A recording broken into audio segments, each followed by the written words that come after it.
And the question I love asking people is, have you ever thought of someone that you haven't been in touch with for a while and suddenly they message you?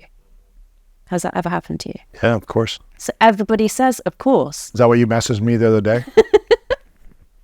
No, that was because it was your birthday. Exactly. But if it was I'm thinking of everyone. That's why I'm getting messages. I know.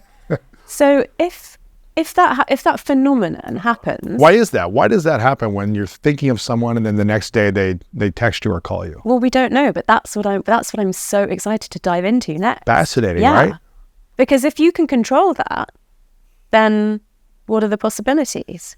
So if you had a hypothesis on why we think of something and then that person calls you, or two people are talking about you and then you call those people, what do you think based on neuroscience that is, if you had a guess? I'm going to give you a science answer and a spiritual answer. I love it. It has to be Blend it. Yeah. Let's go. So the science answer is mostly based on Carl Jung's psychological theories about the collective unconscious, which means that on some level that we are not consciously aware of, there is a connection between our psyches. And a couple of examples of this are, at the start of the pandemic, there was a global phenomenon of vivid dreaming. And that hasn't happened in the world since the last World War. Globally, this was happening. Yeah.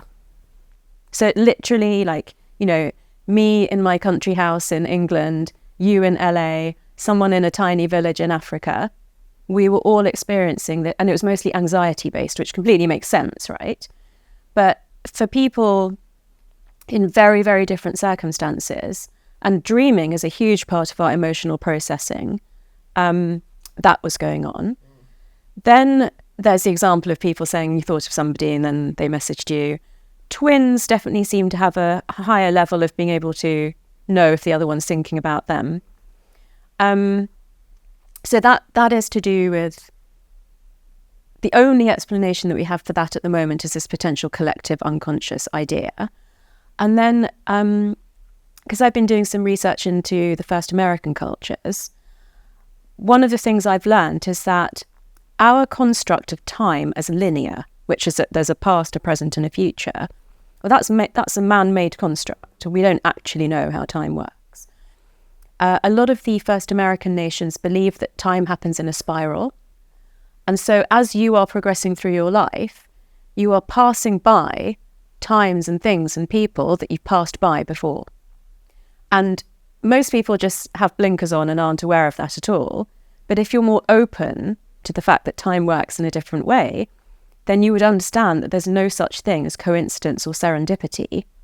It's because you're mentally passing through places that you've been past before. At the same time, or you're going back in time, or... Well, you're not going back in time. I don't think we can do that yet, but you're passing close to, let's call it memories or emotions or intuitions that they're not in our brain. They might be, what we're thinking now is that the brain is filtering our mind down to survive in this material world, and that actually our consciousness could be much bigger than that. And areas of research I've looked at around that are things like, I'll explain these terms in a minute if you don't know what they are. Sure. Terminal lucidity, near-death experiences, and past life memories.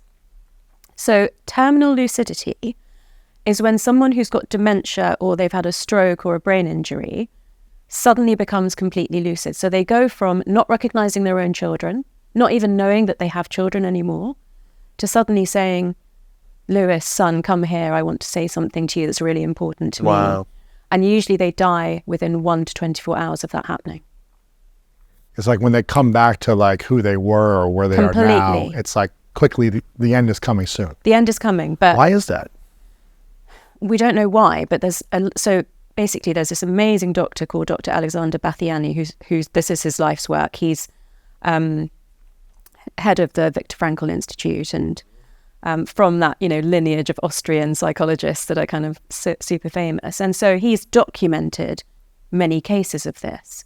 That means that a brain that if you scanned it would show a lot of damage can fully retain its consciousness. But we can't control that yet, but we can see that it can happen, right? People who report near-death experiences, and this includes some high-profile doctors and scientists now, basically say that, and this is proven through, they were in cardiac arrest for a certain amount of time. They flatlined, their EEG also flatlined for longer than you would think anyone could survive without oxygen, come back and they're alive again. And they have, a lot of stuff happens around that in terms of like spiritual awakening and like how you view life and death. But the main point is your brain became completely inactive and starved of oxygen for a length of time that we don't believe is possible to recover from. 5, 10, 20 minutes. And then you did. Yeah. Fully back to full consciousness. It's crazy. And it just... So that we can't all have a near-death experience, right? Yeah. But in Tibetan Buddhism, they do dark retreats to stimulate a near-death experience. In the really ancient cultures like the Greeks and Egyptians, they used to bury people for days. But these people became the mystics and the seers of those communities. So just the fact that I'm so excited about this, is, that we've got brain scanning technology now. We've got really sophisticated technology. We know we're remembering some of these things that we knew a long time ago. The thought of putting those two things together and, especially with AI rising right next to us like it is, I just feel it's got so much potential for humanity.